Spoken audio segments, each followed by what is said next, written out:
Features മാറ്റാൻ പറ്റത്തില്ല, എന്റെ നടപ്പ് മാറ്റാൻ, സൗണ്ട് മാറ്റാൻ പറ്റത്തില്ല. പക്ഷെ സ്വന്തമായിട്ട് ഒരു ഐഡന്റിറ്റി ഉണ്ടാക്കണം. ഞങ്ങൾക്ക് മമ്മൂക്കനെ ഇമിറ്റേറ്റ് ആരെ കൊണ്ട് പറ്റത്തില്ല, എന്നെ കൊണ്ട് നടക്കത്തില്ല. മമ്മൂക്കയെ സ്ക്രീനിൽ കണ്ടിട്ട് ഒരുപാട് നാളായി. അവരെപ്പടി വരും എപ്പോ വരും എന്ത് മാതിരി വരും യാർക്കുമേ சொல்லாம.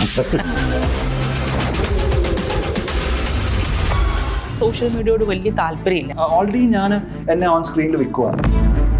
ഒരു കുരങ്ങൻ റോഡ് ക്രോസ് ചെയ്ത എല്ലാവരും അതേ കുരങ്ങൻ എന്ന് പറയും. കുരങ്ങൻ ഫേമസ് ആണോ? പോപ്പുലർ ആണ്. പക്ഷെ എനിക്ക് ആ കുരങ്ങൻ ആവണ്ട. എനിക്ക് തിയേറ്ററിൽ ലൈറ്റ് അണയുമ്പോഴത്തേക്കും പ്രൊജക്ടറിനെ വെട്ടടിച്ചിട്ട് തന്നെ വേണം എന്നെ അറിയാൻ.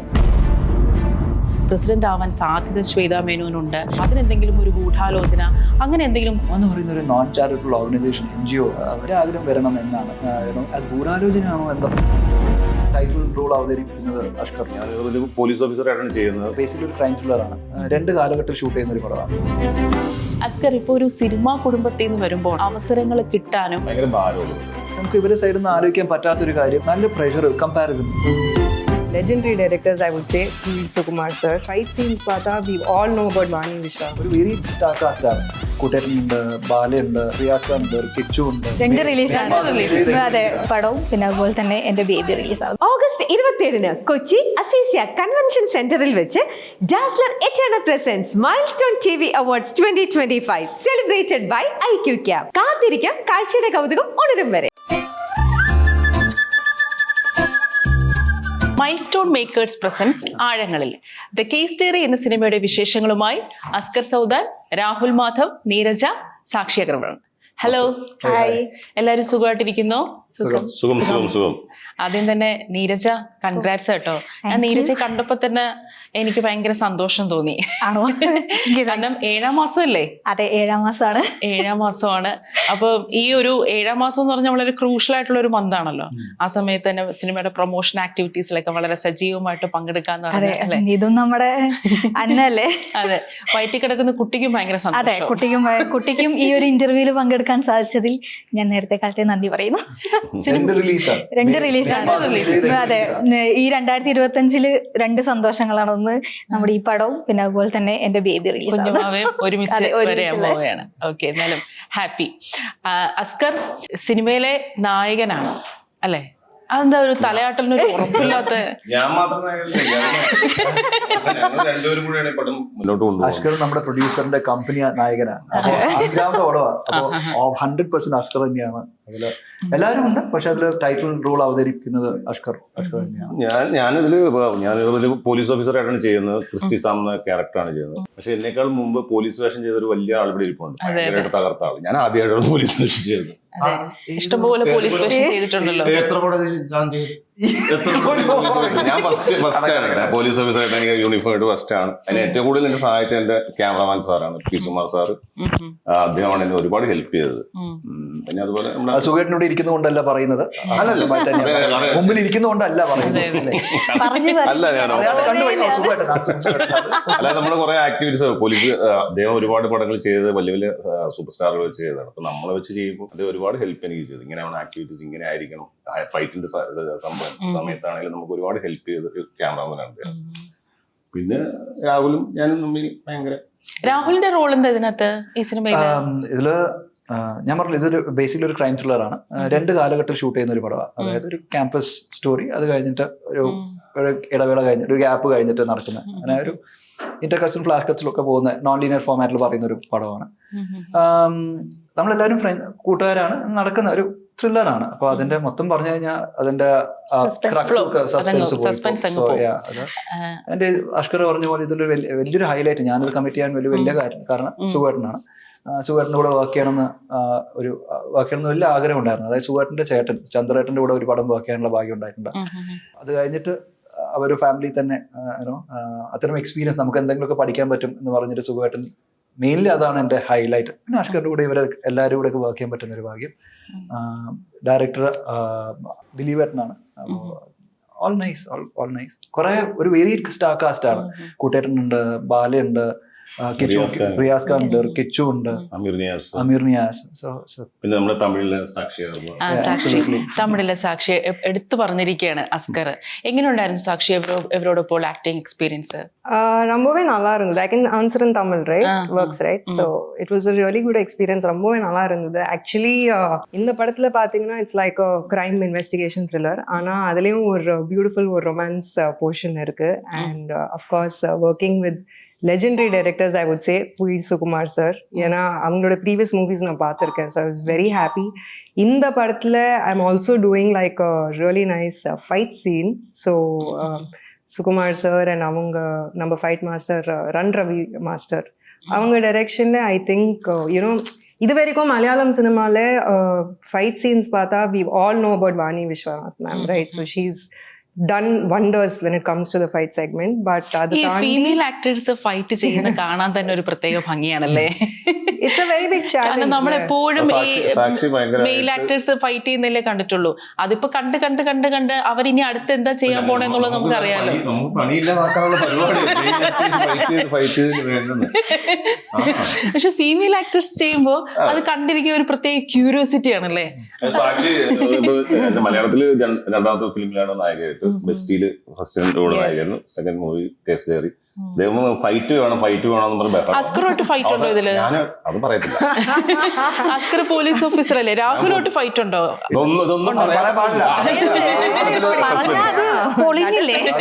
അതല്ലേ സസ്പെൻസ്. അപ്പൊ എനിക്കുള്ള ഫൈറ്റ് വരെ അടിച്ചു മാറ്റിക്കൊണ്ട് പോയി. എനിക്ക് വേണം തനിച്ച് ഫൈറ്റ് എന്നും പറഞ്ഞു രാഹുലിനുള്ള ഒരു ഫൈറ്റ് വരെ കൊണ്ടുപോയി. അപ്പൊ നിങ്ങൾ രണ്ടുപേരും റെസ്റ്റ് ആയിരുന്നു. ஃபைட் மட்டும் இல்ல, there is romance also. Ashkar கூட ரொமான்ஸும் இருக்கு and one beautiful song இருக்கு. different கேரளாவோட ஆர்ட் கல்ச்சர் நாங்க எக்ஸ்ப்ளோர் பண்ணிருக்கோம். So lot of nice variations இருக்கும். அண்ட் அவ்வளோ நல்லா ஒரு ஸ்டார் காஸ்ட், அவ்வளோ ஒரு நல்லா டெக்னிக்கல் க்ரூ. ஸோ கண்டிப்பா ஒரு யூனோ ஒரு സർപ്രൈസ് എലിമെന്റ് ഇருக்கு പടത്തില്. പ്രൊഡ്യൂസറുടെ ഇഷ്ടങ്ങളാണ്. അദ്ദേഹത്തിന് നല്ല സോങ്ങുകൾ വേണം. ഇതിൽ ഐറ്റം സോങ് ഉണ്ട്, നമ്മുടെ ഒരു ഐറ്റം സോങ് ഉണ്ട്, അല്ലെങ്കിൽ റൊമാൻസ് സോങ് ഉണ്ട്, പിന്നെ വേറൊരു വെറൈറ്റി സോങ് ഉണ്ട്. Campus based song. അതിൽ ഏറ്റവും കൂടുതൽ ഡാൻസ് കളിച്ചത് രാഹുലിന്റെ ഡാൻസ് ഒക്കെ നല്ല അടിപൊളിയല്ലേ? ഇല്ല, ഞാൻ പുള്ളിക്കാരന്റെ ജമ്പ്, അതിലൊരു ജമ്പൊക്കെ ഉണ്ട്. ഒപ്പിക്കാൻ നോക്കും, എന്തെങ്കിലുമൊക്കെ ചെയ്യേണ്ടി ഒപ്പിക്കാൻ നോക്കും. രാഹുല് സിനിമയിൽ ഒരുപാട് നെഗറ്റീവ് ക്യാരക്ടേഴ്സ് ചെയ്തിട്ടുണ്ട്. പൊതുവെ നമ്മൾ ഈ സിനിമയിൽ ഈ നെഗറ്റീവ് ക്യാരക്ടേഴ്സ് ചെയ്യുന്നവര് പെട്ടെന്ന് ഓഡിയൻസ് ശ്രദ്ധിക്കും. അപ്പം ഈ നെഗറ്റീവ് ക്യാരക്ടേഴ്സ് നമ്മൾ ഈ നന്മ ക്യാരക്ടേഴ്സിനെ കാട്ടിയും ഈ നെഗറ്റീവ് ചെയ്യുന്നവരെയാണ് ഓഡിയൻസ് പെട്ടെന്ന് നോട്ട് ചെയ്യുന്നത്. അപ്പൊ ഈ അതുകൊണ്ട് തന്നെ ഈ നെഗറ്റീവ് ക്യാരക്ടേഴ്സ് കരിയറിൽ കിട്ടുക എന്നുള്ളത് തന്നെ വലിയൊരു ഭാഗ്യമാണ്. നമ്മളെ ഒന്ന് പ്രസന്റ് ചെയ്യാനായിട്ട്, പ്രൊജക്ട് ചെയ്യാനായിട്ട് ഏറ്റവും നല്ലത് നെഗറ്റീവ് ക്യാരക്ടേഴ്സ് ചെയ്യാന്നുള്ളതാണ്. അപ്പൊ ഈ നെഗറ്റീവ് ക്യാരക്ടേഴ്സ് പേഴ്സണലി രാഹുലിന്റെ ഒരു കരിയറിൽ രാഹുലിന് തന്നെ തോന്നുന്നത് ഉണ്ടാക്കിയ ഒരു ഇമ്പാക്ട് എന്താണ്? പറഞ്ഞൊരു കാര്യത്തിലൊരു വാസ്തവം എന്ന് വെച്ചാൽ സേഫാ പടം. സേഫ് എന്ന് വെച്ചാൽ എങ്ങനെ പോയാലും അവൻ നന്നായിട്ടോ, പടം ഓടിയാലും ഓടിയില്ലെങ്കിലും അവൻ നന്നായി, പേര് പക്ഷെ നമുക്ക് വരൂല. അങ്ങനെ സേഫ് സോണിൽ നിൽക്കുന്ന രണ്ടെണ്ണം പറയാ, ഇത് പറയാ, അതെ വലിയ രണ്ടെണ്ണം പറയാ, തിരികെ ഒരു അടി മേടിക്കുക പോവുക എന്നല്ലാണ്ട് സേഫായി നമുക്ക് സേഫായിട്ട് നിൽക്കാൻ പറ്റുന്ന സ്ഥലം ഞാനങ്ങനെ കോൺഷ്യസ് ആയിട്ട് ചൂസ് ചെയ്യുന്ന ഒരു കാര്യമല്ല. എന്തോ ഇങ്ങനെ ആൾക്കാർക്ക് എന്നെ നെഗറ്റീവ് ആയിട്ട് കാണാനാണ് തോന്നുന്നു ഇഷ്ടം. അതുകൊണ്ട് പിന്നെ വരുന്നത് അങ്ങനെ ആയതുകൊണ്ട് ഞാൻ അങ്ങനെ ചെയ്യുന്നു എന്ന് മാത്രം. ബേസിക്കലി ഒരു ആക്ടറായിട്ട് വേണ്ടത് നമുക്ക് എല്ലാ റോളും ചെയ്യാൻ പറ്റും, കൈകാര്യം ചെയ്യാൻ പറ്റുന്ന. ഇപ്പോൾ ക്രിക്കറ്റിലാണെങ്കിൽ ഓൾറൗണ്ടർ എന്ന് പറയുന്ന പോലെ എവിടെ വേണമെങ്കിൽ പ്ലേസ് ചെയ്ത് ഫീൽഡ് നിൽക്കാൻ പറ്റുന്ന ഒരു അങ്ങനെ ചെയ്യണം എന്നാണ് എല്ലാവരും ആഗ്രഹം. ഇന്നൊരു ടൈപ്പ് കാസ്റ്റ് ചെയ്യാണ്ട് വ്യത്യസ്തമായ കഥാപാത്രങ്ങൾ അതാണ് ആഗ്രഹം. സോ രാഹുൽ നല്ല റൊമാന്റിക് ഹീറോ ആണ്, നല്ല ആക്ഷൻ ചെയ്യും, നല്ല വില്ലൻ ചെയ്യും. ഏത് റൊമാന്റിക് പടം നീ കണ്ടു? ഞാൻ കണ്ടിട്ടുണ്ട്, ഞാൻ പറയത്തില്ല. അതൊക്കെ പറഞ്ഞു കൊടുക്കുന്ന അല്ല, അതൊന്ന് പറഞ്ഞു കൊടുക്കുന്ന അസ്കറെ ആ റൊമാൻറ്റിക് പടം ഞാനും കൂടെ ഒന്ന് കാണട്ടെ. അല്ല, ഈ പടത്തിൽ തന്നെ നല്ലതായിട്ട് റൊമാൻസ് ചെയ്തിട്ടുണ്ട്. ലുക്ക് വൈസിൽ എല്ലാവർക്കും കിട്ടണമെന്നില്ല അങ്ങനത്തെ ഒരു ഭാഗ്യം. കണ്ണുകൊണ്ട് അഭിനയിക്കാന്ന് അറിയില്ലേ? മയത്തിലൊക്കെ തള്ളില്ലെങ്കിൽ നമ്മളൊക്കെ ആയിരിക്കും. സാക്ഷി ഇതെല്ലാം കേട്ട് എന്നെ எல்லாம் புரியுது. I understand Malayalam, of course. Rahul സാക്ഷിയുടെ ഇപ്പൊ ഒരു കൂടെ படம் வந்து ஹிட் ஆகுது. அந்த ஒரு horror movie, crime thriller, fire പടം, ഫയർ. Blockbuster. രാഹുൽ ഇപ്പോ നമ്മളെ എല്ലാം രാഹുലിനെ പിടിക്കണ. അല്ല രാഹുല് ഇപ്പോ എല്ലാ സിനിമയിലും ഞാൻ നേരത്തെ പറഞ്ഞല്ലോ, നമ്മളിപ്പം ഒരു ഫിലിം ഇൻഡസ്ട്രി നിൽക്കുമ്പോൾ നമ്മൾ പൊതുവെ നമ്മളുടെ സിനിമകളെ കുറിച്ച് ആളുകൾ എന്ത് പറയുന്നു, നമ്മുടെ പെർഫോമൻസിനെ കുറിച്ച് ആളുകൾ എന്ത് പറയുന്നു എന്ന് അറിയാൻ നമുക്കൊരു ക്യൂരിയോസിറ്റി അത് എല്ലാവർക്കും കാണുമല്ലോ. ആസ്കറിനും എല്ലാവർക്കും കാണുമല്ലോ അത്തരത്തിലൊരു ക്യൂരിയോസിറ്റി. അപ്പൊ പൊതുവെ നമ്മൾ അതിനെ ഡിപ്പെൻഡ് ചെയ്യുന്നത് സോഷ്യൽ മീഡിയയിലാണ്. സോഷ്യൽ മീഡിയയിൽ നമ്മളെ കുറിച്ച് എന്ത് വരുന്നു, എന്തെങ്കിലും പോസിറ്റീവായിട്ട് വരുന്നു, നെഗറ്റീവായിട്ട് വരുന്നു എന്നൊക്കെ നമ്മൾ പൊതുവെ വളരെയധികം സോഷ്യൽ മീഡിയ അപ്ഡേറ്റ് ചെയ്യാറുണ്ട്. പക്ഷേ രാഹുലിന് സോഷ്യൽ മീഡിയയോട് വലിയ താല്പര്യമില്ല. അതെന്താണ്, ഒരു മനസ്സ് പ്രൊട്ടക്ട് ചെയ്യുന്ന അതിന്റെ ഭാഗമായിട്ടാണോ, നെഗറ്റിവിറ്റിയെ പൂർണ്ണമായി മാറ്റി നിർത്തുക അതിന്റെ ഭാഗമായിട്ടാണോ? സോഷ്യൽ മീഡിയ ഞാൻ ഇത്തിരി പ്രൈവറ്റ് ആയിട്ടുള്ള ഒരാളാണ്. പിന്നെ സോഷ്യൽ മീഡിയയിൽ നമ്മൾ വരുമ്പോൾ എൻ്റെ ഒരു കാഴ്ചപ്പാടാണ്, ശരിയാണോ തെറ്റാണോ എന്ന് എനിക്കല്ല. നിങ്ങൾ പറയും, എൻ്റെ വെൽ വിഷേഴ്സ് കുറെ ആൾക്കാർ ഒത്തിരി പേര് ചെയ്യണം, ഒരു സെൽഫ് മാർക്കറ്റിംഗ് ആണല്ലോ, marketing is important tool. So എൻ്റെ പോയിന്റ് ഓഫ് വ്യൂ, നമ്മളെ പറ്റി കുറെ അറിഞ്ഞാലും ആ കാണുന്ന ക്യാരക്ടറോട് നമ്മൾ നീതി പുലർത്തണമെങ്കിൽ എൻ്റെ പേഴ്സണൽ ലൈഫ് ഒത്തിരി, ഞാൻ എവിടുന്ന്, ആരാണ്, എന്താണ്, എന്തൊക്കെയാണ് എൻ്റെ ഇഷ്ടങ്ങൾ ഇൻ പേഴ്സൺ അറിയാതിരിക്കുന്നതാണെന്ന് തോന്നുന്നു കുറേയും കൂടി നിങ്ങളെ കൺവിൻസ് ചെയ്യാൻ എളുപ്പം as A actor on screen. So അതുകൊണ്ട് പിന്നെ എനിക്ക് അതിനോട് വലിയ താല്പര്യമില്ല. ഇതിപ്പോ ആരോടാണ് സംസാരിക്കുന്നത്, ശരിക്കുള്ള ആളാണോ ചോദിക്കുമ്പോൾ റിപ്ലൈ ചെയ്യുന്നത്. പിന്നെ നമ്മൾ അത് ഓൾറെഡി ഞാൻ എന്നെ ഓൺ സ്ക്രീനിൽ വിൽക്കുക, ഇനി എൻ്റെ പേഴ്സണൽ ലൈഫും അങ്ങനെ ചെയ്യണോ എന്നുള്ളൊരു കൺഫ്യൂസ് സ്റ്റേറ്റ് ഓഫ് മൈൻഡ് ആയിരിക്കും. ഇല്ലെങ്കിൽ എനിക്ക് അതിലോട് വലിയ താല്പര്യം ഇല്ലാത്തതുകൊണ്ടായിരിക്കും. പക്ഷെ ആരും പറയുന്നതിൽ അതിൽ പ്ലസ് മൈനസും ഉണ്ട്. അതിൽ പ്ലസ് സൈഡ് ഓബ്വിയസ്ലി നമുക്ക് ഒത്തിരി പേര് റീച്ച് എസ്പെഷ്യലി ഇപ്പോഴത്തെ ഒരു കാലഘട്ടത്തിൽ പല ലാംഗ്വേജിൽ നിന്ന് എൻക്വയറി വരുമ്പോൾ റീച്ച് ഔട്ട് എങ്ങനെയാണ് ചെയ്യാം, നിങ്ങളെ വേണമെങ്കിൽ എളുപ്പത്തിന് നിങ്ങളെ എൻക്വയറീസ് ഒക്കെ വരുന്നത് അങ്ങനെ ആയിരിക്കും. പിന്നെ നമ്മുടെ പടങ്ങൾ എന്തൊക്കെയാണ്, ഏതൊക്കെയാണ് നമ്മൾ ചെയ്യുന്നത് അപ്ഡേറ്റ് ചെയ്യാൻ പറ്റുന്ന ഒരു so I am A confuse state of mind. ഇത്രയും ഞാൻ റെസിസ്റ്റ് ചെയ്തു, അത് വേണ്ടാന്ന് വിചാരിച്ചിട്ട്. ഇനി എനിക്കറിയില്ല, എൻ്റെ പേഴ്സണൽ വ്യൂ അതാണ്. ഐ ഡോണ്ട് വാണ്ട് ടു, എനിക്ക് കൺവിൻസ് ചെയ്യാൻ എളുപ്പമാണ്. അല്ല ഇപ്പൊ രാഹുൽ പറഞ്ഞൊരു കാര്യമുണ്ടല്ലോ, പലപ്പോഴും സോഷ്യൽ മീഡിയ പ്ലാറ്റ്ഫോം എല്ലാവരും ഉപയോഗിക്കുന്നത് നമ്മളുടെ ഒരു പ്രസൻസ് കാണിക്കുക എന്നുള്ളത് വളരെ ഇമ്പോർട്ടൻ്റ് ആണല്ലോ, പ്രത്യേകിച്ചും ഈ ഇൻഡസ്ട്രി നിൽക്കുമ്പോൾ. ഇപ്പോൾ സിനിമകൾ ഇല്ലാതിരിക്കുന്ന സാഹചര്യങ്ങൾ ഉണ്ടായിരിക്കാം. അപ്പം നമ്മളുടെ ഒരു പ്രസൻസ് കാണിക്കുന്നത് പലപ്പോഴും എല്ലാവരും സോഷ്യൽ മീഡിയയിലാണ്. പക്ഷെ രാഹുൽ പറഞ്ഞ പോലെ രാഹുലിൻ്റെ ഒരു പ്രൈവറ്റ് ലൈഫ് പ്രൊട്ടക്ട് ചെയ്യുന്നതിൻ്റെ ഭാഗമായിട്ടാണ് അത്തരം രീതിയിൽ നമ്മളിങ്ങനെ ഒരു പ്രൈവറ്റ് ലൈഫ് പ്രൊട്ടക്ട് ചെയ്യുക. അത് ആ ഒരു ചിന്താഗതി എത്രത്തോളമാണ് ഒരു ആക്ടർ എന്നുള്ള നിലയിൽ അത് ഗുണപരമായിട്ട് വരുമോ? എന്താണ് അസ്കറിന് തോന്നുന്നത്? പ്രൈവറ്റ് ലൈഫ് അത് എല്ലാവരും പേഴ്സണൽ കാര്യങ്ങളല്ല. ഇപ്പോൾ പ്രൈവറ്റ് ആയിട്ട് നമ്മുടെ ഫാമിലി ഫോട്ടോസ് ഇടാതിരിക്കുന്ന ആൾക്കാരുണ്ടാകും, അത് ഫാമിലി സേഫ് ആയിട്ടിരിക്കും. നമ്മൾ സിനിമ സംബന്ധമായിട്ട് നമുക്ക് നിൽക്കണം, സിനിമയുടെ സോഷ്യൽ മീഡിയയിൽ വരണം, അത് കറക്റ്റായിട്ട് നമ്മൾ അല്ലെ പ്രൊമോഷൻ വേണം. കറക്റ്റ് സോഷ്യൽ മീഡിയ ഇല്ലെങ്കിൽ ഒന്നും ഇല്ല. പഴയ കാലഘട്ടമൊന്നുമില്ല, ഇപ്പം മൊത്തം മാറിയില്ല. അങ്ങോട്ട് തിരിഞ്ഞാലും ഇങ്ങോട്ട് സോഷ്യൽ മീഡിയ, നിങ്ങളാണ് മീഡിയക്കാരാണ് മൊത്തം നമ്മൾ പ്രൊമോട്ട് ചെയ്യണത്. അത് മാക്സിമം നമുക്ക് ഞാനൊക്കെ യൂസ് ചെയ്യാറുണ്ട്. മാക്സിമം എന്റെ പ്രൊഫഷണൽ കാര്യങ്ങൾ. എനിക്ക് തോന്നുന്നു ഈ ചെറുക്കന് ഇൻസ്റ്റാഗ്രാം പോലും ഇല്ലെന്ന് പറയും മാക്കാറ്റിൽ. ഇൻസ്റ്റയിലുണ്ട്, ആക്റ്റീവ് അല്ലേ വരും. കാരണം വേറെ ഒന്നുമില്ല, എല്ലാവർക്കും അറിയാം രാഹുൽ മാധവന്. അല്ല അങ്ങനെ വളരെ സൂപ്പർ താരങ്ങൾക്ക് വരെ ഇൻസ്റ്റാഗ്രാം പ്രൊഫൈൽ ഉണ്ടല്ലോ. പക്ഷെ പലരും ലേറ്റ് ആയിട്ടാണല്ലോ ഓരോന്ന് സ്റ്റാർട്ട് ചെയ്യുന്നത്. ഇപ്പൊ വിജയ് സാർ വരെ ഇപ്പൊ ലേറ്റ് ആയിട്ടാണ്, അതുപോലെ ചിലപ്പോൾ സ്റ്റാർട്ട് ചെയ്യാൻ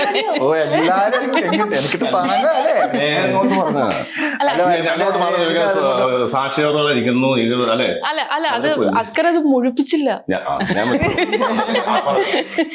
അല്ല അത് ഇതുപോലെ പ്രൈവറ്റ് ലൈഫ് പ്രൊട്ടക്ട് ചെയ്യുന്നതിന്റെ ഭാഗമായിട്ടാണ് രാഹുൽ അധികം യൂസ് ചെയ്യാത്തത്. പക്ഷെ ഒരു ഫിലിം ഇൻഡസ്ട്രി നിൽക്കുമ്പോൾ നമ്മളൊരു സെലിബ്രിറ്റി ആവുമ്പോൾ നമ്മളൊരു സോഷ്യൽ മീഡിയ അങ്ങനെ ഒഴിവാക്കി നിർത്തുക. ഒഴിവാക്കിയെന്നല്ലോ, അദ്ദേഹം മാക്സിമം ഇന്റർവ്യൂ ഞാൻ കണ്ടായിരുന്നു. രാഹുലിന്റെ ഇന്റർവ്യൂ കാര്യങ്ങൾ, രാഹുലിന്റെ സോഷ്യൽ മീഡിയാസിൽ എല്ലാ കാര്യങ്ങളിലും അദ്ദേഹം പങ്കെടുക്കും. പിന്നെ ഇൻസ്റ്റാഗ്രാം യൂസ് ചെയ്യണം, അതൊക്കെ ഫേസ്ബുക്ക് യൂസ് ചെയ്യണം, അതൊക്കെ വ്യക്തിപരമായ കാര്യങ്ങൾ. ബാക്കി അദ്ദേഹം എല്ലാ കാര്യങ്ങളും ഇന്റർവ്യൂ പങ്കെടുക്കാറുണ്ട്. അതൊക്കെ നമ്മൾ വെളിയിൽ വരുന്നുണ്ട്. പിന്നെ ഇൻസ്റ്റാഗ്രാം സോഷ്യൽ അതൊക്കെ വ്യക്തിപരമല്ലേ. അല്ല അതിനത് ചെയ്യാതിരിക്കുന്ന ഒരു ലക്ഷറിയാണ്, അത് നെസസിറ്റിയാ. എന്തായാലും ചെയ്യാം, നമ്മുടെ മാർക്കറ്റ് നമ്മുടെ പറയാന്നുള്ളത് അതെ 100% നമ്മൾ ചെയ്യേണ്ട ഒരു കടമ തന്നെയാണ്. പക്ഷെ എൻ്റെ ഒരു കാഴ്ചപ്പാട് ഒരു ബാലിശമായ ഒരു കാഴ്ചപ്പാടായിരിക്കാം, ഇമ്മച്യൂരിറ്റി എന്ന് പറയുന്ന ഒരു കാര്യമായിരിക്കാം. എനിക്ക് തോന്നുന്നത് ഒരു പടം ഓടിക്കഴിഞ്ഞിട്ട് അതിനെപ്പറ്റി സംസാരിക്കുന്നതാണ് എനിക്ക് കുറച്ചും കൂടി താല്പര്യം. ഇല്ലെങ്കിൽ 4 പേര് കണ്ട് ഇഷ്ടപ്പെടുന്ന ഒരു പടം. ഇപ്പോ അതിനു മുമ്പേ നമ്മൾ അങ്ങനെ ഒരു, പിന്നെ ആരാണ് ഇന്ററാക്ട് ചെയ്യുന്ന ശരിക്കുള്ള ആളാണ്. ഇപ്പോൾ നമുക്കറിയാലോ കുറെ ഫേക്ക് പേജസും അറിയാത്ത ആൾക്കാരൊക്കെ എത്രത്തോളം എന്ത് വേണം എന്താണ് അതിന്റെ. So already I M on very public. Cinema എന്ന് പറഞ്ഞാൽ അതിന്റെ അത്ര ഒരു റീച്ച് കിട്ടുന്ന ഒരു ഇതില്ലെന്നാണ് ഞാൻ വിശ്വസിക്കുന്നത്. അപ്പോൾ മാഡം പറയുന്നതിൽ ഇവർക്ക് പറയുന്നതിൽ കാര്യമുണ്ട്. എൻ്റെ അടുത്ത് കുറെ ആൾക്കാർ വെൽവിഷേഴ്സ് പറയുന്നതാണ് സോഷ്യൽ മീഡിയ പ്രസൻസ് വേണം എന്നുള്ളത് അനിവാര്യമാണെന്ന് തന്നെയാണ് എൻ്റെ അഭിപ്രായം. പക്ഷെ I might be A bit late. ഞാൻ പറഞ്ഞില്ല, എൻ്റെ ഒരു ഇമ്മച്വർ ആയിരിക്കാം, ചിന്താഗതി ആയിരിക്കാം. നല്ല മെച്ചുറാണ്. അസ്കർ പറഞ്ഞല്ലോ, നമ്മളൊരു ആക്ടർ എന്നുള്ള നിലയിൽ നമ്മളെ തന്നെ ഒരു പ്രൊമോട്ട് ചെയ്യേണ്ട നെസസിറ്റി ഉണ്ട്. പക്ഷെ DNA സിനിമയുടെ ഇന്റർവ്യൂസ് എല്ലാം കഴിഞ്ഞതിന് ശേഷം അസ്കറിന്റെ അധികം ഇന്റർവ്യൂസ് ഒന്നും കണ്ടിട്ടില്ല. ആ ഒരു ട്രോമയിൽ നിന്ന് പൂർണ്ണമായി മുക്തനാവാത്തോണ്ടാണോ? ഞാൻ DNA നല്ല പ്രൊമോഷൻ ചെയ്തത്. അത് കഴിഞ്ഞ് ബെസ്റ്റ് എന്ന് പറഞ്ഞ മൂവി ഞങ്ങൾ ഒരുമിച്ചായിരുന്നു. ബെസ്റ്റ് ഞാനും നല്ല പ്രൊമോഷൻ കാര്യം. പിന്നെ തനിച്ചൊരു ഇന്റർവ്യൂ കൊടുക്കാൻ മാത്രം നമ്മുടെ സംഭവങ്ങൾ അല്ല. ആ ഒരു ഇന്റർവ്യൂവിന് ശേഷം ഇന്റർവ്യൂസ് കൊടുക്കാൻ തന്നെ ഒരു ഉൾഭയം ഉണ്ടോ? ഉൾഭയമൊന്നുമില്ല, എനിക്ക് പേടിയൊന്നുമില്ല. കാരണം നമ്മൾ രണ്ടും കൽപ്പിച്ചറിയില്ല. സിനിമ എന്ന് പറയുമ്പോൾ ഇതൊക്കെ വീട്ടിൽ വെച്ചിട്ട് വേണം. ഈ ഇതൊക്കെ അത് ഞങ്ങള് വഴക്കിടാറുണ്ട്. ഞങ്ങൾ രണ്ടുപേരും വഴക്കിടാറുണ്ട്. ഞങ്ങൾ എന്തൊരു വഴക്കിട്ടുണ്ടെന്ന് പറയും. സിനിമ അഭിനയിച്ചു ഞങ്ങളിപ്പോ സ്നേഹത്തോടെയാണ് അതിന് ഞങ്ങൾ ഇതുണ്ട്. ഇതൊക്കെ നമ്മൾ ക്യാമറയുടെ മുമ്പ് വരുമ്പം ഇനി വേറെ ആളായി നമ്മൾ ചെയ്തേ പറ്റുള്ളൂ. അല്ലെ, ഈ പൊതുവെ ഇന്റർവ്യൂസിനെ കുറിച്ച് എന്താണ് അസ്കറിന് തോന്നിയിട്ടുള്ളത്? കാരണം ആ ഒരു പ്രൊമോഷൻ ഇന്റർവ്യൂ കഴിഞ്ഞ അത് ഭയങ്കരമായിട്ട് വൈറലായിരുന്നു. ഞാൻ അതിനെപ്പറ്റി അത് നമ്മളങ്ങ് വിട്ടുകളഞ്ഞു. അതിനെപ്പറ്റി ചർച്ച ചെയ്യാറില്ല. കഴിഞ്ഞു. പിന്നെ കുത്തിപ്പൊക്കണ്ട. അതവിടെ കഴിഞ്ഞു. അല്ല, അതിനുശേഷം നമ്മൾ ഈ ഇന്റർവ്യൂസ് ഒക്കെ പോകുമ്പോൾ ഇപ്പൊ ഈ സിനിമയുടെ ഇന്റർവ്യൂസ് ആണെങ്കിലും മറ്റ് സിനിമയുടെ ഇന്റർവ്യൂസ് ഒക്കെ ആണെങ്കിലും അതിനെ കുറച്ചുകൂടെ ഒരു ജാഗ്രത പുലർത്തുക. ആ ഇന്റർവ്യൂന്ന് കിട്ടിയ ഒരു നമുക്കൊരു എക്സ്പീരിയൻസ് ആണ്. ആ ഒരു എക്സ്പീരിയൻസിന് എന്താണ് പിന്നെ അതിൽ നിന്ന് പഠിച്ച കാര്യം എന്താണ്? പഠിച്ച് നമ്മൾ അബദ്ധങ്ങളിലേക്ക് ചാടുകയില്ല. അങ്ങനെയുള്ള ആൾക്കാരിലേക്ക് പോകാതിരിക്കുക എന്നുള്ളതാണ്. നല്ല നല്ല ആൾക്കാർ, അത് രാഹുൽ പറഞ്ഞ പോലെ പല ഫേക്ക് അക്കൗണ്ടുകളുണ്ടാവും, പല മാധ്യമങ്ങളും ഉണ്ടാവും. ഇതിൽ നല്ലത് ഏതാണ് ചെയ്തത് നമുക്ക് അറിയത്തില്ല. നമ്മളിപ്പോൾ നല്ല ആൾക്കാരുമായിട്ട് സംസാരിക്കുക, നല്ല മീഡിയകളിൽ ഇന്റർവ്യൂ കൊടുക്കുക, അവരുമായിട്ട് സംസാരിക്കുക എന്നുള്ളൂ. ഫേക്ക് ആയിട്ട് സംസാരിക്കുന്നവരെ നമുക്ക് തിരിച്ചറിയാൻ പറ്റില്ല. ഇപ്പോഴത്തെ കാലത്ത് ഒരുപാട് പ്രശ്നങ്ങളുണ്ട്. അല്ല, ഇപ്പൊ വാട്സപ്പിൽ ഒരു മെസ്സേജ് നെക്കിക്കഴിഞ്ഞാൽ, അല്ലെ ഒരു ലിങ്ക് വന്ന് നെക്കിക്കഴിഞ്ഞാൽ നമ്മുടെ അക്കൗണ്ട് വരെ അടിച്ചുകൊണ്ട് പോകുന്നു പറഞ്ഞ് പുതിയ പരിപാടികൾ നടക്കും. അപ്പൊ എന്താണ് സംഭവിക്കുന്നത്? ഇപ്പോഴത്തെ സോഷ്യൽ മീഡിയ, അല്ലെങ്കിൽ ഇപ്പോഴത്തെ നെറ്റ്വർക്ക്, ഇപ്പോഴത്തെ സ്റ്റൈല് കാര്യങ്ങൾ നമുക്കൊരു പിടുത്തമില്ല. അപ്പൊ എല്ലാം ജാഗരൂപരായിരിക്കുക എന്നുള്ളത്. ഇപ്പൊ അസ്കർ പറഞ്ഞല്ലോ ഫേക്ക് അക്കൗണ്ടുകളെ കുറിച്ച്. ആ ഫേക്ക് അക്കൗണ്ടുകൾ ഒരു സെലിബ്രിറ്റി എന്നുള്ള നിലയിൽ എല്ലാവരും ഭയപ്പെടുന്ന ഒരു കാര്യമാണ്. ഫേക്ക് അക്കൗണ്ടിൽ നിന്ന് വരുന്ന മെസ്സേജസ് ചിലപ്പോൾ നമ്മളുടെ അക്കൗണ്ട് തന്നെ ഇല്ലാതായി പോയേക്കാം. അപ്പം ഇത്തരം കാര്യങ്ങളെ കുറിച്ചൊരു അപ്ഡേഷൻ ഉണ്ടല്ലോ. ഒരു സെലിബ്രിറ്റി സ്റ്റേറ്റസിൽ നിൽക്കുമ്പോൾ ഇത്തരം കാര്യങ്ങളെ കുറിച്ച് ഒന്ന് അറിഞ്ഞിരിക്കണം, ഒന്ന് പഠിച്ചിരിക്കണം എന്ന് തോന്നിയിട്ടുണ്ടോ ഒരു പ്രതിരോധം എന്നുള്ള നിലയിൽ? മാഡം, ഞാൻ ആ മീഡിയത്തിൽ ഇല്ലാത്തതുകൊണ്ട് ഞാൻ അങ്ങനെ അതിനെപ്പറ്റി കുറെ ആലോചിക്കാറില്ല. പക്ഷെ അത് മാഡം പറയുന്ന പോലെ എന്തൊക്കെ ചെയ്യാൻ പറ്റും, നമുക്കിങ്ങനെ ഒരു പ്രശ്നം വന്നു കഴിഞ്ഞാൽ എങ്ങനെ ഹാൻഡിൽ ചെയ്യാൻ പറ്റും എന്നുള്ള കാര്യത്തിലൊക്കെ ഞാൻ മനസ്സിലാക്കിയിട്ടുണ്ട്. അത് സൈബർ ലോസിന് അങ്ങോട്ട് പോവാന്നേ ഉള്ളൂ. പക്ഷെ അത് അത്രക്കൊക്കെ സൈബർ അവിടെ പോയി കംപ്ലൈന്റ് ചെയ്യുക എന്നുള്ളൊരു പരിപാടി. ഞാനിപ്പോ ഇന്റർവ്യൂ തുടങ്ങുന്നതിന് മുമ്പ് രാഹുൽ ചോദിച്ചല്ലോ എന്തൊക്കെ ചോദ്യങ്ങളാ ചോദിക്കാൻ പോണേന്ന് ചോദിച്ചല്ലോ. ഇതുപോലെ തന്നെയാണ് ഈ ഇന്റർവ്യൂസിനോട് രാഹുലിനും ചെറുതായിട്ടൊരു ഒരു പേടിയുണ്ടോ? പേടിയല്ല മാഡം, നമുക്ക് എന്താണ് ചോദിക്കാൻ പോകുന്നത് ചിലപ്പോ അറിയാണ്ട് ഒരു വാക്ക് സ്ലിപ്പ് ഓഫ് ടങ്ങിൽ എന്തെങ്കിലും പറഞ്ഞു പോയാൽ നമ്മളിപ്പോ പറയാൻ വന്നത് സിനിമനെ പറ്റിയായിരിക്കും, പ്രൊമോട്ട് ചെയ്യാൻ എന്ന് വിചാരിച്ച് പറയാം. അത് പിന്നെ വേറെ എന്തെങ്കിലുമൊക്കെ ആയി അങ്ങനത്തെ ഒരു ഇത് വേണ്ടല്ലോ എന്ന് വിചാരിച്ചിട്ട് മാത്രം. അല്ല, പലപ്പോഴും നമ്മൾ ഈ സ്ലിപ്പ് ഓഫ് ടങ്ങിൽ വരുമ്പോഴാണ് നമ്മൾ ഈ സോഷ്യൽ മീഡിയയിൽ വൈറലാവുന്നത്. ഈ വൈറലാവുന്ന തന്നെ അതിന് ഒരു പോസിറ്റീവ് ആയിട്ടുള്ള ആസ്പെക്ട് ഉണ്ട്. നമ്മൾ ഒരു ആഴ്ച അല്ലെങ്കിൽ ഒരു മാസം നമ്മൾ സോഷ്യൽ മീഡിയയിൽ ഇങ്ങനെ നിറഞ്ഞു നിൽക്കും. അതൊരു സെലിബ്രിറ്റി സംബന്ധിച്ചിടത്തോളം അതും ഒരു പോസിറ്റീവ് ആയിട്ടുള്ള ആസ്പെക്ട് ആയിട്ട് അങ്ങനെ ചിന്തിച്ചൂടെ? ഇല്ല മാഡം, എനിക്ക് അതിനെപ്പറ്റി എനിക്കറിയില്ല. എനിക്ക് അതിനെപ്പറ്റി വലിയ അഭിപ്രായം ഇല്ല. നമുക്ക് വൈറലാകാൻ വേണ്ടി നമ്മളങ്ങനെ സംഭവം കണ്ടന്റ് ഉണ്ടാക്കി ചെയ്യുക. ഞാൻ ചോദിച്ചോട്ടെ, അറിയാതെ പറഞ്ഞു പോണ സംഭവം അല്ല. നമ്മളിപ്പോ പ്ലാൻ ചെയ്ത് വൈറലാകാൻ വേണ്ടി ഇങ്ങനെ ചെയ്യുക. എനിക്ക് എന്നെ എനിക്കും ഇവിടെ ഇരിക്കുന്ന എല്ലാവർക്കും നമ്മൾ അറിയേണ്ടത്, അല്ലെങ്കിൽ നമ്മളെ ഇഷ്ടപ്പെടുന്നത് സ്ക്രീനിൽ കണ്ടിട്ട് നമ്മൾ ചെയ്യുന്ന ക്യാരക്ടേഴ്സ് ത്രൂ ആയിരിക്കണം. അല്ലാണ്ട് നമ്മൾ ചെയ്യുന്ന ഈ ഓൺലൈൻ കാണുന്ന കുനിഷ്ഠ കണ്ടിട്ടായിരിക്കരുത് നമ്മൾ ഇഷ്ടപ്പെടുന്നത്. ഒരു കൊരങ്ങൻ റോഡ് ക്രോസ് ചെയ്ത എല്ലാവരും അതേ കൊരങ്ങൻ എന്ന് പറയും. സോ ഈ കൊരങ്ങൻ ഫേമസ് ആണോ? പോപ്പുലറാണ്. പക്ഷെ എനിക്ക് ആ കൊരങ്ങൻ ആവണ്ട. എനിക്ക് എന്റെ ജോലിയിൽ നല്ല സമയം എടുക്കുമായിരിക്കും, ബുദ്ധിമുട്ടായിരിക്കും, അതിനുള്ള നല്ല ഇതായിരിക്കും. It my take time, rather do it that way than popular പോപ്പുലറും difference between popular and famous. നമ്മുടെ ജോലിയിലായിരിക്കണം നമ്മുടെ ഐഡന്റിറ്റി ഇല്ലെങ്കിൽ 4 പേര് അറിയേണ്ടത്. അത് തിയേറ്ററിൽ ലൈറ്റ് അണയുമ്പോഴത്തേക്കും പ്രൊജക്ടറിനെ വെട്ടടിച്ചിട്ട് തന്നെ വേണം എന്നെ അറിയാൻ എന്നുള്ളൊരു നിർബന്ധത്തിന്റെ പുറത്തായിരിക്കും. ഞാൻ പറഞ്ഞല്ലോ, ഒരു ഇമേച്വർ ഇല്ലെങ്കിൽ എനിക്കങ്ങനെ ലിബർട്ടി, ഇത്രയും ഫ്രീഡം ഇല്ലെങ്കിൽ ഒരു ലക്ഷറിയാണ് ഞാൻ പറയുന്നത്. ഇത്രയും ഇതൊന്നും ഇല്ലാണ്ട് ചെയ്യാൻ പറ്റുന്നത് ഒരു ലക്ഷറി അല്ല, ഒരു ഇമേച്വർ ഇമേച്വർ പെർസ്പെക്റ്റീവ് ആയിരിക്കും ഞാൻ പറയുന്നത്. ഇങ്ങനെ പറയാൻ പറ്റുന്ന ഫ്രീഡം ഉള്ള ഒത്തിരി പേരുണ്ടാവില്ലായിരിക്കും. രാഹുൽ ഇപ്പൊ പറഞ്ഞല്ലോ, രാഹുൽ സ്വയം പറയുന്നത് ഇമ്മച്യൂരിറ്റി എന്നാണ്. പക്ഷെ രാഹുൽ സംസാരിക്കുന്ന കേൾക്കുമ്പോൾ വളരെ മെച്യൂർഡായിട്ട് സംസാരിക്കുന്ന ഒരാളെ പോലെയാണ് എനിക്ക് പേഴ്സണലി ഫീൽ ചെയ്തത്. അല്ല, ഇതൊക്കെ വേണം. കുറിച്ച് വ്യക്തമായ ഒരു ധാരണ രാഹുലിനുണ്ട്. അതുകൊണ്ട് തന്നെയാണ് രാഹുൽ ഇപ്പൊ അമ്മയുടെ ഭാഗവും കൂടെയാണ്. അപ്പം അമ്മയുടെ ഭാരവാഹിത്വത്തിലേക്ക് നേരത്തെ ഇരിക്കുന്ന മുമ്പ് ചോദിക്കാം, അമ്മയുടെ മെമ്പർ ആണോ എന്ന് ചോദിച്ചതിന്റെ ഭാഗമായിട്ടാണ്. അപ്പൊ നിങ്ങൾ ചോദിച്ചിട്ടുണ്ട്.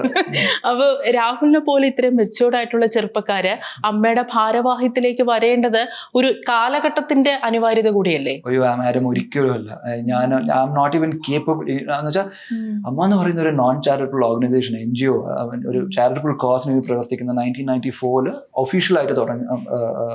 ഒഫീഷ്യലായിട്ടാണ് രജിസ്റ്റർ ചെയ്ത് ചെയ്യുന്നത്. ഒത്തിരി പേർക്ക് ഒത്തിരി ഹെൽപ്പ് ചെയ്യുന്നുണ്ട് മാഡം. ചെറുതായിട്ടൊന്നും അല്ല, അത് നല്ല രീതിയിൽ, അത് എളുപ്പമല്ല അങ്ങനെ ചെയ്യുന്നത്. വർക്കില്ലാത്ത ഇപ്പോൾ സിനിമ എന്ന് വെച്ചാൽ ഇപ്പോൾ ഒരു കാലത്ത് ആർട്ടിസ്റ്റിന് തന്നെ ഇങ്ങനെ ബുദ്ധിമുട്ട് എന്തെങ്കിലും ഉള്ള ആർട്ടിസ്റ്റിനെ ഹെൽപ്പ് ചെയ്തൊരു കുറേ കാലങ്ങളായിട്ട് 5000 രൂപ വെച്ചിട്ട് കൈനീട്ടം എന്ന് പറഞ്ഞിട്ട് ഒരു എൻ്റെ അറിവിൽ 150-200 ആൾക്കാർ കൊടുക്കുന്നുണ്ടെന്നാണ് എൻ്റെ അറിവ്. എനിക്ക് ക്രോസ് ചെക്ക് ചെയ്യണം. അതല്ലാണ്ട് ഹെൽത്ത് ബെനിഫിറ്റ്സ്, മെഡിസിൻ, അതൊക്കെ ചെയ്യുന്നുണ്ട്. അതിലൊക്കെ ഇരിക്കാൻ പറ്റുന്ന ഒരു ഇതൊന്നും എനിക്കില്ല. അതിൽ you have to be very selfish. I am a very selfish person. ഞാൻ സിനിമയിൽ സിനിമ ഞാൻ ഇപ്പോഴും ചെയ്തുകൊണ്ടിരിക്കുന്നു. ഞാൻ അങ്ങനെ ഒരു ബിഗ് സ്കെയിൽ എന്താ പറയാ ഫാൻ ഫോളോ ഇല്ലെങ്കിൽ ഒരു വലിയൊരു ഇതിലോട്ട് ഞാൻ അങ്ങോട്ട്, എനിക്ക് അതാണ് എൻ്റെ താല്പര്യം. അത് അവിടെ പോകണമെങ്കിൽ ഒരു സെൽഫ്ലെസ് നേച്ചർ വേണം. ഒരു സർവീസ് ആണല്ലോ ചെയ്യുന്നത്, നമുക്കതിൽ നേട്ടമൊന്നുമില്ല. അപ്പോൾ എനിക്കൊന്നും ഒരിക്കലും അതിന്റെ കാലിബർ ഇല്ല എന്ന് തോന്നുന്നു. പക്ഷേ നമ്മളെ ഈ അമ്മയെ സംബന്ധിച്ചിടത്തോളം നമുക്കൊക്കെ പ്രത്യേകിച്ച് സ്ത്രീകൾക്കൊക്കെ വളരെ പ്രതീക്ഷയുള്ള ഒരു സംഭവമായിരുന്നു. ശ്വേതാ മേനോൻ പ്രസിഡന്റ് സ്ഥാനാർത്ഥിയായിട്ട് വരുന്നു, പ്രസിഡന്റ് ആവാൻ സാധ്യത ശ്വേതാ മേനോനുണ്ട് എന്നൊക്കെ പറയുന്ന നമ്മൾ സ്ത്രീകളെ സംബന്ധിച്ചിടത്തോളം വളരെ പ്രതീക്ഷയുള്ള ഒരു സംഭവം തന്നെയായിരുന്നു. അപ്പോഴാണ് ശ്വേതാ മേനോനെതിരെ അത്തരത്തിലൊരു കേസ് വരുന്നതും പിന്നെ ആ കേസൊക്കെ തള്ളിപ്പോയി. അപ്പോൾ ഇതൊക്കെ എന്താണ് തോന്നുന്നത്? കാരണം ഒരു വനിതാ സ്ഥാനാർത്ഥി, ഒരു വനിത പ്രസിഡന്റ് സ്ഥാനത്തേക്ക് വരുന്നത് അതിലെന്തെങ്കിലും ഒരു പ്രശ്നമുള്ളതായിട്ടും അതിനെന്തെങ്കിലും ഒരു ഗൂഢാലോചന അങ്ങനെ എന്തെങ്കിലും തോന്നിയിട്ടുണ്ടോ? ഒരു ചെറുപ്പക്കാരനെന്നുള്ള നിലയിൽ ഒരു വനിത പ്രസിഡന്റ് ആവുന്നത് അത് വളരെ നല്ലൊരു കാര്യമില്ലേ? മാഡം, അബ്സല്യൂട്ട്ലി 100% എൻ്റെ ആഗ്രഹം വരണം എന്നാണ്. അത് ഗൂഢാലോചനയാണോ എന്താണെന്നൊന്നും എനിക്കും ഇതൊരു സംഭവമാണല്ലോ. എനിക്ക് എൻ്റെ അറിവ് Shweta as a very personal friend, I want her to win. എനിക്ക് ഒരു പേഴ്സണലായിട്ട് വരണമെന്നുള്ള ആഗ്രഹമുണ്ട്. Let's see. ഓക്കെ, അസ്കർ, ഇപ്പോൾ ഒരു സിനിമാ കുടുംബത്തിൽ നിന്ന് വരുമ്പോൾ ഉണ്ടല്ലോ, സിനിമയിൽ കയറാനും അവസരങ്ങൾ കിട്ടാനും കുറച്ച് കൂടുതൽ ഈസി ആയിരിക്കും. ഇപ്പം രാഹുലിനും ഒരു സിനിമാ പശ്ചാത്തലം ഉണ്ടല്ലേ? ഇല്ല, സോറി. അപ്പം രാഹുൽ ഒരു സിനിമാ പശ്ചാത്തലമില്ലാത്ത ഒരു ബാക്ക്ഗ്രൗണ്ടിൽ നിന്നാണ് വരുന്നത്. അസ്കറിന് സിനിമാ പശ്ചാത്തലമുണ്ട്, മമ്മൂക്കയുടെ മരുമകനാണ്. അപ്പോൾ ഈ സിനിമാ പശ്ചാത്തലമുള്ള ഒരു ഇത് വരുമ്പോൾ, ആ ഒരു പശ്ചാത്തലത്തിൽ നിന്ന് വരുമ്പോൾ കുറച്ച് കൂടുതൽ ഈസി ആയിരിക്കും കാര്യങ്ങൾ? ഒരിക്കലും ഈസി, ഭയങ്കര ഭാരമുള്ള പരിപാടിയാണ്. കാരണം നമുക്ക് ഭയങ്കര ഭാരമുള്ള കാര്യമാണ്. നമുക്ക് ഒരിക്കലും നമുക്കൊരു സീറ്റ് കിട്ടും, നമുക്കവിടെ സിസ്റ്റർ മോൻ, നമുക്ക് അവിടെ പോയി സംസാരിക്കാം. നമ്മളെന്തെങ്കിലും അഭിനയിക്കുകയോ എന്തെങ്കിലും പരിപാടി ചെയ്താൽ എല്ലായിടത്തും സിനിമ കിട്ടും. ഒരു ഈസി വേ എന്ന് പറയാൻ പറ്റത്തില്ല. അത് ഭയങ്കര ചുമടുള്ള പരിപാടി. അദ്ദേഹത്തിന് മോശം വരരുത്, അല്ലെങ്കിൽ കുടുംബത്തിൽ മമ്മൂട്ടിയുടെ പെങ്ങടം വന്ന് അഭിനയിച്ച് ഫോളോ ആക്കി, അത് ഭയങ്കര പ്രശ്നമുള്ള പരിപാടി. നമുക്ക് ഇവരുടെ സൈഡിൽ നിന്ന് ആലോചിക്കാൻ പറ്റാത്തൊരു കാര്യം, നല്ല പ്രഷർ, കമ്പാരിസൺ, എങ്ങനെ എവിടെ പോയാലും കമ്പാരിസൺ, അപ്പൊ സോ അതൊക്കെ പറയുമ്പോൾ എളുപ്പമായിരിക്കും. അൺനെസറി കമ്പാരിസൺസും അത് പ്രഷർ ഇവരെ സൈഡിൽ നോക്കുമ്പോഴത്തേക്കും ഡെഫിനറ്റ്ലി തരാൻ അഷ്കർ പറയുന്ന ആദ്യത്തെ 1-2 സിനിമ അല്ലെങ്കിൽ 2-3 ചാൻസസ് കിട്ടും. അത് നമ്മൾ തന്നെ നിൽക്കണം. അത് അഷ്കറിന്റെ ഇൻട്രസ്റ്റും കാലിബറും അതിൽ നിൽക്കും, അതിൽ ഡിപ്പെൻഡ് ചെയ്യും. അതെ, ഞാനിപ്പോ അങ്ങനെ ഇൻട്രസ്റ്റ് കാണിച്ചുകൊണ്ട് ഞാൻ എന്തെങ്കിലും എന്നെ കൊണ്ട് കഴിയുന്നു, ഞാൻ എന്തെങ്കിലും പെർഫോം ചെയ്യുന്നതുകൊണ്ടാണ് അക്ബർ ട്രാവൽസ് എന്ന് പറഞ്ഞ കമ്പനി എനിക്ക് വെച്ച് ബെൻസി പ്രൊഡക്ഷൻസ്, അദ്ദേഹം ഈ പടം 4ാമത്തെ പടം എന്ന് വെച്ച് ചെയ്തു. അദ്ദേഹത്തിന് അതൊരു ദൈവത്തിനെ പോലെ വനിത എന്ന് പറഞ്ഞ അദ്ദേഹത്തിന് ഇതിനോട് വിശ്വാസം ഉള്ളത് കൊണ്ടാണല്ലോ പിന്നെയും എടുക്കുന്നത്. ഇല്ലെങ്കിൽ ഐ ഡോണ്ട് അങ്ങനെ എടുക്കേണ്ട കാര്യമില്ലല്ലോ. ഒരു വിശ്വാസത്തിന് പുറത്തില്ല, എന്തായാലും ഇതിൽ കാലിബർ ഉണ്ട്, ടാലന്റ് ഉണ്ട് എന്ന് പറഞ്ഞിട്ടാണല്ലോ. സോ അല്ല, സാധാരണഗതിയിൽ നമ്മൾ ഈ സെലിബ്രിറ്റിയുടെ മക്കളോ ഇതുപോലെ മരുമക്കളോ ഒക്കെ ആകുമ്പോൾ ഈ കമ്പാരിസൺ എന്നുള്ളത് സ്വാഭാവികമാണ്. അപ്പൊ അത് അറിഞ്ഞുകൊണ്ട് തന്നെ ആയിരിക്കുമല്ലോ അസ്കർ ഫീൽഡിലേക്ക് വന്നത്. ഇത്തരത്തിലുള്ള കമ്പാരിസൺസ് ഉണ്ടാവാം. അതുകൊണ്ട് തന്നെ ആ ഒരു പ്രഷർ എങ്ങനെയായിരിക്കണം ഹാൻഡിൽ ചെയ്യേണ്ടതിനെ കുറിച്ച് ഞാൻ തുടക്കം തൊട്ടേ ചെറിയ ആൽബം, സീരിയൽ അങ്ങനെയൊക്കെ തുടങ്ങിയ പരിപാടിയാണ്. അല്ലാതെ കമ്പാരിസൺ ഉണ്ടാവും അല്ലെങ്കിൽ എന്നെ ഇങ്ങനെ പറയുന്ന ഓർത്തിട്ടല്ല. പിന്നെ എന്റെ ഫാൻ അദ്ദേഹമാണ്, ഫാൻ ബോയാണ്, പുള്ളിയുടെ ഫാൻ ബോയാണ് ഞാൻ, മമ്മൂക്കയുടെ ഫാൻ ബോയാണ്. അപ്പൊ അതിന്റെ പെങ്ങളുടെ മോനാണ് കുറെ ചായ. ഞാനിത് മാറ്റാൻ ശ്രമിക്കുന്നില്ല, അദ്ദേഹത്തെ ഫാൻ ബോയാണ് ഞാൻ. ഈ റൂട്ടിൽ തന്നെ പോകുന്നുള്ളൂ. ഇനി എന്ത് പറഞ്ഞാലും എനിക്കിപ്പോ നമുക്ക് എന്റെ ഫീച്ചേഴ്സ് മാറ്റാൻ പറ്റത്തില്ല, എന്റെ നടപ്പ് മാറ്റാൻ പറ്റില്ല, സൗണ്ട് മാറ്റാൻ പറ്റത്തില്ല. പക്ഷെ സ്വന്തമായിട്ട് ഒരു ഐഡന്റിറ്റി ഉണ്ടാക്കണം എന്നുള്ളൊരു ആഗ്രഹം ഞാൻ എന്റെ സ്വന്തമായിട്ടുള്ള പരിപാടികളാണ്. അല്ല ഇമിറ്റേറ്റ് ചെയ്യുമല്ലോ നമ്മള്. ഞാനിപ്പോ മമ്മൂക്കനെ ഇമിറ്റേറ്റ് ചെയ്യാൻ ആരെ കൊണ്ട് പറ്റത്തില്ല, എന്നെ കൊണ്ട് നടക്കത്തില്ല. അദ്ദേഹം എത്ര വലിയ ലെജൻഡ് ആയിരിക്കുന്ന ആളാണ്. പിന്നെ നമ്മുടെ ഫാമിലി പരമായിട്ട് അങ്ങനെ ആയിപ്പോ എല്ലാ പെങ്ങന്മാരുടെ മക്കളും ഇങ്ങനെയൊക്കെ എന്റെ പെങ്ങളുടെ കുട്ടികൾ എന്റെ ചായവാണ്. ഇതൊക്കെ ഇങ്ങനെ വന്നു പോകും. പിന്നെ ഇവിടെ പിടിച്ചു നിൽക്കുക, മാക്സിമം നമ്മൾ കഷ്ടപ്പെടുന്നു. അല്ലാതെ നമ്മൾ ഒരാളെ ഇമിറ്റേറ്റ് ചെയ്ത് ജീവിക്കുക എന്നുള്ളതല്ലല്ലോ. ഞാൻ എന്റെ കഴിവുകൾ എന്നെ കൊണ്ട് ആവാവുന്ന മാക്സിമം ചെയ്യുന്നു. പിന്നെ ഫീച്ചേഴ്സ് ഉണ്ടായപ്പോ ദൈവത്തിനോട് ചോദിക്കാം. അല്ല, അതൊരു വലിയൊരു അനുഗ്രഹമല്ലേ? ആ ഒരു പാരമ്പര്യം ഉള്ളതും അതിന്റെ ഭാഗമാവുന്നതും വലിയൊരു അനുഗ്രഹം, വലിയ ഭാരമാണ്. അദ്ദേഹത്തിന് മോശം വരാതെ നമ്മൾ ചെയ്യുക, മാക്സിമം നമ്മുടെ എഫേർട്ട് എടുക്കുക എന്നുള്ളതാണ്. ഒരുപാട് വലിയ ഭാരമുള്ള പരിപാടി. മമ്മൂക്കയെ സ്ക്രീനിൽ കണ്ടിട്ട് ഒരുപാട് നാളായി. അദ്ദേഹം ഇപ്പൊ എങ്ങനെയാണ്, ഹെൽത്ത് ഒക്കെ ഓക്കെ ആണോ? അദ്ദേഹത്തെ നമുക്ക് എന്ന് സ്ക്രീനിൽ കാണാൻ പറ്റും? അവരെപ്പടി വരും, എപ്പോ വരും, എന്ത് മാതിരി വരും യാർക്കുമേ സൊല്ലാൻ. ഉറപ്പായിട്ടും വരുമല്ലേ? ഏതായാലും രാഹുൽ, അസ്കർ, സാക്ഷി, നീരജ സിനിമ 21 റിലീസ് ആവാൻ പോവുകയാണ്. ഇപ്പൊ നമ്മൾ മലയാള സിനിമയിൽ ഒരുപാട് ക്രൈം ത്രില്ലേഴ്സ് ഒക്കെ വരുന്നുണ്ട്. അപ്പൊ നമ്മൾ ഈ നെറ്റ്ഫ്ലിക്സും ആമസോണൊക്കെ കണ്ട് ഈ ത്രില്ലർ കാണുമ്പോൾ അടുത്ത സീൻ എന്താണെന്നുള്ളത് ഓഡിയൻസിന് പെട്ടെന്ന് പ്രഡിക്റ്റ് ചെയ്യാവുന്ന രീതിയിൽ പ്രേക്ഷകരുടെ ആസ്വാദന നിലവാരം അത്തരം രീതിയിലേക്ക് ഉയർന്നിരിക്കുകയാണ്. അതുകൊണ്ട് ഈ കേസ് ഡയറിയിൽ എന്താണ് നിങ്ങൾ ഇപ്പൊ പ്രേക്ഷകരെ ഞെട്ടിക്കുന്ന ഒരു സംഭവം ഉണ്ടല്ലോ, പ്രഡിക്റ്റ് ചെയ്യാൻ പറ്റാത്ത രീതിയിൽ, ലൂപ്പ് ഹോൾസ് ഒന്നും ഇല്ലാത്ത രീതിയിലാണോ ഈ കേസ് ഡയറി നിങ്ങൾ ഒരുക്കിയിരിക്കുന്നത് എന്നാണ് നമ്മുടെ വിശ്വാസം. അത് തന്നെയാണെന്നാണ്. അങ്ങനെ തന്നെയാണ് ചെയ്തിരിക്കുന്നത്. ഡയറക്ടർ ആണെങ്കിലും സിനിമാറ്റോഗ്രാഫർ അതിന്റെ ഒക്കെ സന്തോഷ് സാറാണ് അതിന്റെ ചെയ്തിരിക്കുന്നത്. ഒരുപാട് പേരുടെ എഫേർട്ടുള്ള സിനിമയാണ്. ഒരുപാട് ആർട്ടിസ്റ്റുകളുണ്ട്. നമുക്ക് സസ്പെൻസ് വിടാൻ പറ്റാത്ത കാരണമാണ് ഒന്നും പറയാൻ പറ്റില്ല. ഈ ക്രൈം ത്രില്ലറുടെ പരിപാടി അതല്ലേ, പ്രേക്ഷകരാണ് തീരുമാനിക്കുന്നത്. പ്രേക്ഷകർ കണ്ട് അവരുടെ അഭിപ്രായം. ഇപ്പോൾ തിയേറ്ററിൽ കാണുക എന്നുള്ളത് തന്നെ നമ്മൾ OTT കാണാതെ തിയേറ്ററിൽ കാണാൻ വേണ്ടി ഇത്രയും കഷ്ടപ്പെട്ട് പ്രൊഡ്യൂസർ ഒരു പ്രൊമോഷൻ നടത്തുന്നതും ഡിസ്ട്രിബ്യൂഷൻ സിനിമ വെളിയിൽ നടക്കുന്നതും തിയേറ്ററുകളിൽ നടക്കുന്നതും എല്ലാവരും തിയേറ്ററിൽ കാണുന്ന ഒരു എഫക്ട് അല്ലേ? ഏതായാലും thank you, all the best. സാക്ഷിയോടൊന്നും ചോദിച്ചില്ലെന്നാണ് ഞാൻ സാക്ഷിയോട് ആദ്യം ഒരു ചോദ്യം ചോദിച്ചിട്ടുണ്ടായിരുന്നു. കാരണം ഫൈറ്റ് ഒക്കെ നല്ല, ഇപ്പൊ സിനിമ കണ്ടാലേ നമുക്ക് ഈ സാക്ഷിയുടെ ഫൈറ്റ് ഒക്കെ കണ്ടാലേ നമുക്ക് കൂടുതൽ ചോദ്യങ്ങളൊക്കെ ചോദിക്കാൻ പറ്റും. അതാണ് പ്രശ്നം. സിനിമ റിലീസായി കഴിഞ്ഞിട്ട് അതെ ഇതുപോലെ